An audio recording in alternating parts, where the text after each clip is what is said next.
Après quelques instants, vous voilà connecté à votre compte France Visa.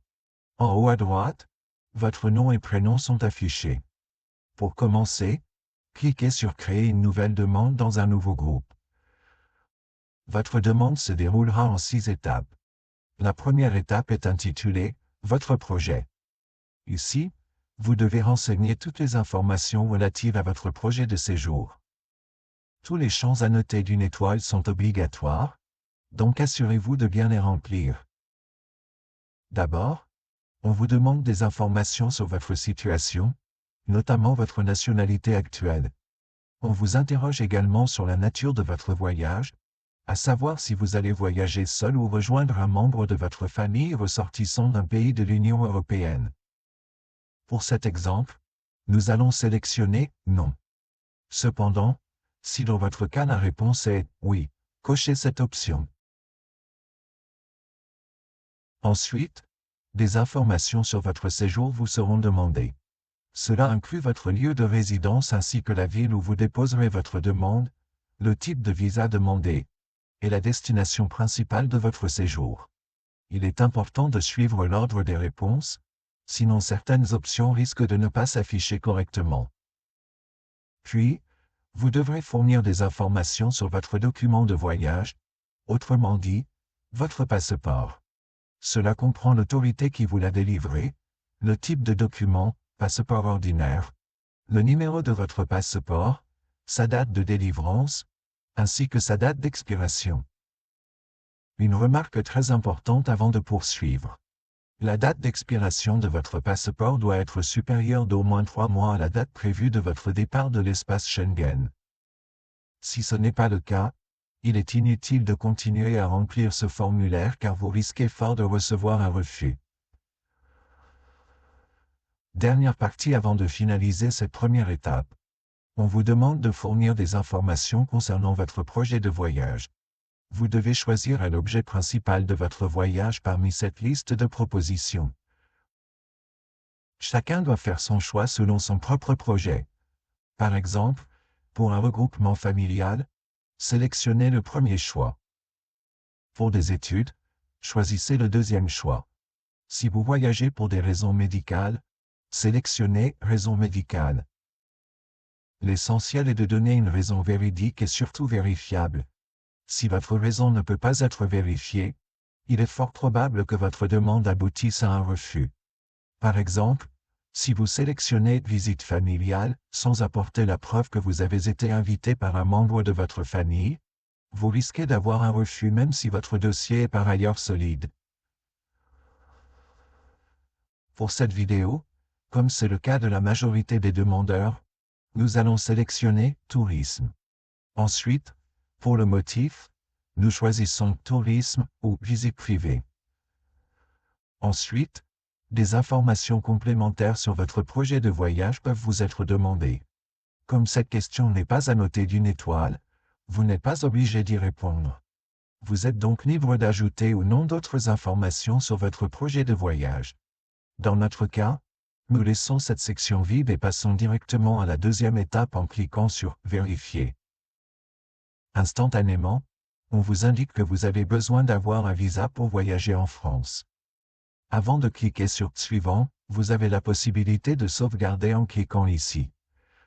De cette façon, vous pouvez vous déconnecter et poursuivre votre demande plus tard simplement en vous reconnectant à votre compte. Avant de passer à la deuxième étape, une petite fenêtre apparaît pour vous rappeler de bien vérifier votre numéro de passeport. Comme vous ne pourrez plus le modifier par la suite, il est crucial de corriger toute erreur maintenant. Si vous constatez une erreur, cliquez sur « Non » et apportez les corrections nécessaires. Maintenant, passons à la deuxième étape, vos informations. Cette section commence par des informations personnelles. D'abord, vous devez renseigner votre sexe, votre état civil, votre nom et prénom. Ensuite, vous devez indiquer votre lieu de naissance, en spécifiant la ville et le pays, ainsi que votre date de naissance, en commençant par le jour, suivi du mois et enfin de l'année. Les autres champs, s'ils ne sont pas marqués d'une étoile, peuvent être laissés vides. Ensuite, passons à vos coordonnées. Ici, vous devez fournir votre adresse complète, le code postal de votre lieu de résidence, ainsi que le nom de la ville et le pays de résidence. Il vous sera également demandé votre numéro de téléphone, mais cette information n'est pas obligatoire et peut être laissée vide. En revanche, votre adresse email est obligatoire et doit être saisie dans la case prévue à cet effet. Puis viennent les détails supplémentaires sur votre identité et votre famille. Vous serez interrogé sur votre résidence actuelle, à savoir si vous résidez dans un pays autre que celui de votre nationalité actuelle. Dans notre exemple, nous sélectionnons « Non ». Ensuite, il vous sera demandé si vous allez voyager ou rejoindre un membre de votre famille qui est ressortissant français ou d'un pays de l'Union européenne, de la Confédération suisse, ou du Royaume-Uni bénéficiaire de l'accord de retrait. Ces questions ont déjà été posées à la première étape et vos réponses doivent être cohérentes. Si vous avez répondu « non » au début, vous cochez « non » ici aussi. De même, si vous avez répondu « oui » initialement, vous devez également cocher « oui » ici. Toute contradiction dans vos réponses pourrait entraîner un refus de visa. Pour la section « Votre activité », vous devez choisir une activité qui se rapproche le plus de votre profession. Par exemple, si vous êtes commerçant, sélectionnez « Commerçant ». Ensuite, choisissez le secteur d'activité le plus proche du vôtre. Il n'a pas besoin d'être exactement le même, mais il doit être suffisamment proche pour être pertinent. Ensuite, fournissez des informations sur votre employeur. Cela inclut le nom de votre employeur ou de l'entreprise qui vous emploie. Si vous êtes étudiant, indiquez le nom de votre université. Dans la case « Activité actuelle », sélectionnez « Élève » ou « Étudiant ». Vous devrez également donner l'adresse de votre employeur ou de votre établissement d'enseignement, ainsi que le code postal, la ville et le pays. Le numéro de téléphone de votre employeur est obligatoire, donc vous devez le saisir dans le champ prévu. En revanche, l'adresse email de votre employeur est facultative. Vous pouvez donc laisser ce champ vide si vous le souhaitez. En suivant ces étapes avec soin, vous complétez la deuxième étape de votre demande de visa sur France Visa. Soyez précis et vérifiez chaque information avant de continuer, car cela peut grandement influencer l'issue de votre demande. Vous cliquez sur « Suivant » pour passer à la troisième étape, votre dernier visa. Ici, vous devez indiquer si vous avez déjà obtenu un visa Schengen au cours des 59 derniers mois, soit les 5 dernières années moins un mois. Sachez qu'il peut s'agir de tout visa Schengen, et pas nécessairement d'un visa émis par la France. La date du dernier visa qu'il faut considérer est celle de début de sa validité, et non sa date d'expiration. Pour simplifier, au moment de la publication de cette vidéo, nous sommes déjà à la mi-mai 2024. Donc tous les visas émis avant le 15 juin 2019 ne sont pas concernés. Ensuite, vous devez également indiquer si vos empreintes ont déjà été relevées lors d'une précédente demande de visa Schengen au cours de la même période. Si vous avez répondu « oui » à la première question, alors votre réponse ici doit également être « oui ». Ensuite, indiquez la date de la prise de vos empreintes. Si vous ne vous en souvenez pas, ce n'est pas grave, vous pouvez laisser ce champ vide. Vous devrez aussi indiquer le numéro de votre dernier visa obtenu. Ce numéro se trouve en haut à droite de votre visa et est généralement composé de 9 chiffres précédés de 3 lettres qui correspondent au code du pays Schengen qui vous l'a délivré. Par exemple, un visa émis par la France doit respecter cette forme.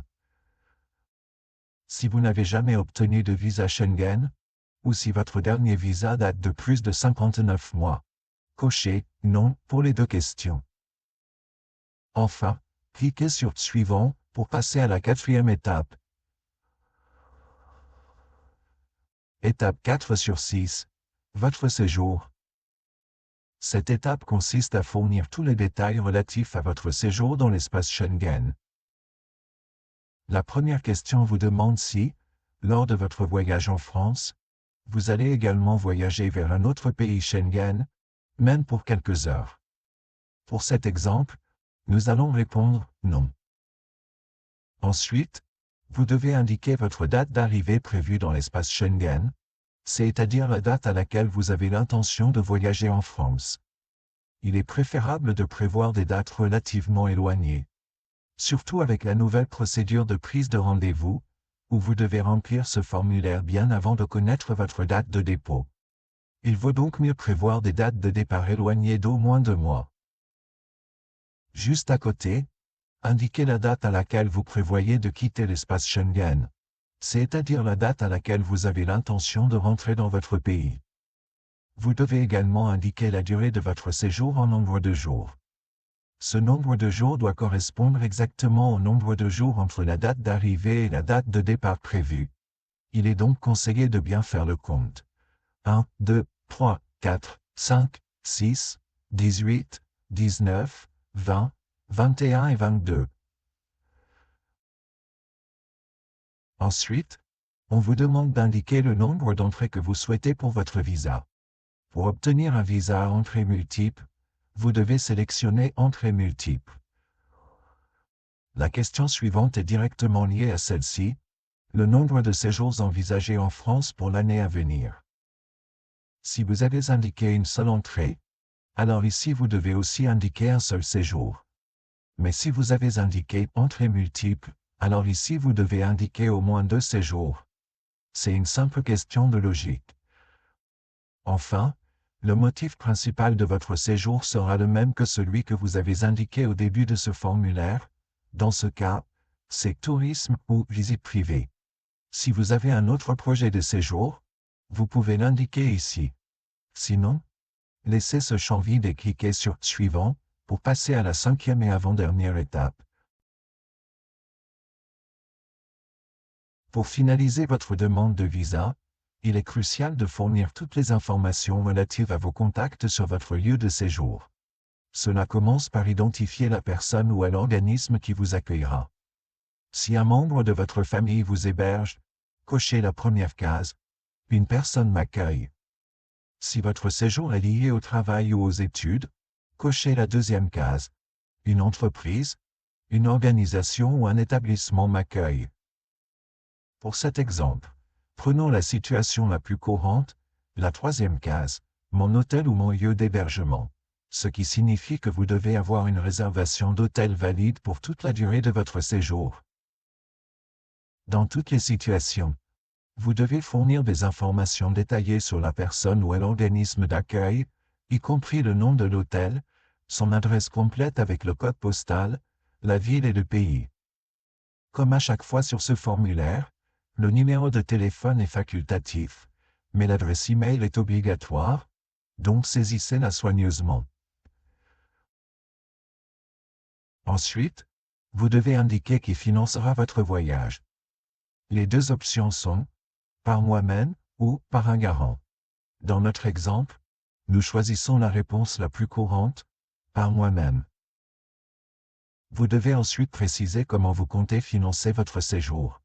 Choisissez un ou plusieurs moyens de subsistance parmi la liste proposée. Pour cet exemple, nous optons pour numéraire, c'est-à-dire en espèces. Si votre séjour est financé par un garant, cochez la case correspondante. N'oubliez pas que vous devez présenter des pièces justificatives pour ce garant. Toutes les réponses doivent être non seulement véridiques mais aussi vérifiables. Enfin, cliquez sur « Suivant » pour terminer et passer à la dernière étape de votre formulaire de demande de visa. Étape 6 sur 6. Justificatif et finalisation. Vous voilà à la dernière étape de votre demande de visa. Cette étape est essentielle, car elle vous indique les pièces justificatives à présenter lors de votre rendez-vous de dépôt. Cette dernière étape vous informe des pièces justificatives requises pour le dépôt de votre demande. Sur cette page, vous trouverez la liste complète des documents requis en fonction de votre situation spécifique. Faites défiler vers le bas pour prendre connaissance de toutes les pièces justificatives nécessaires à votre dossier. Après avoir pris note de toutes les pièces nécessaires, cliquez sur « Poursuivre » en bas de la page. Vous verrez alors apparaître votre numéro de référence France Visa. Ce numéro sera indispensable pour prendre rendez-vous via le nouveau dispositif de VFS Global. À cette étape, vous avez encore la possibilité de modifier votre demande si besoin. Cliquez sur le lien correspondant pour apporter des modifications. Vous pouvez également ajouter d'autres demandeurs en cas de demande de groupe, en cliquant sur le lien approprié. Pour vérifier l'intégralité de votre formulaire, cliquez ici. Notez que comme indiqué, votre formulaire est encore à l'état de brouillon et ne peut pas être déposé tel quel.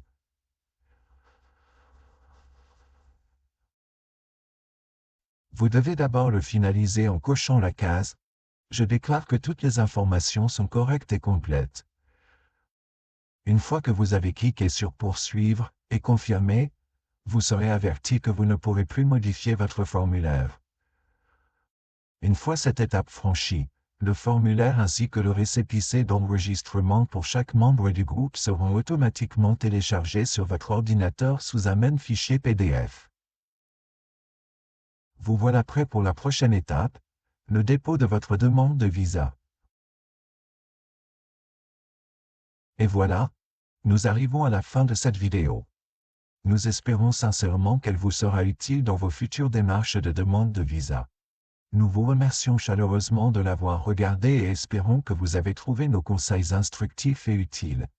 Nous vous souhaitons bonne chance pour votre future demande de visa. Car malgré un dossier solide, la chance peut jouer un rôle important dans l'obtention de votre visa, alors restez positif. Prenez soin de vous et à très bientôt pour de nouvelles vidéos sur Canal Newman.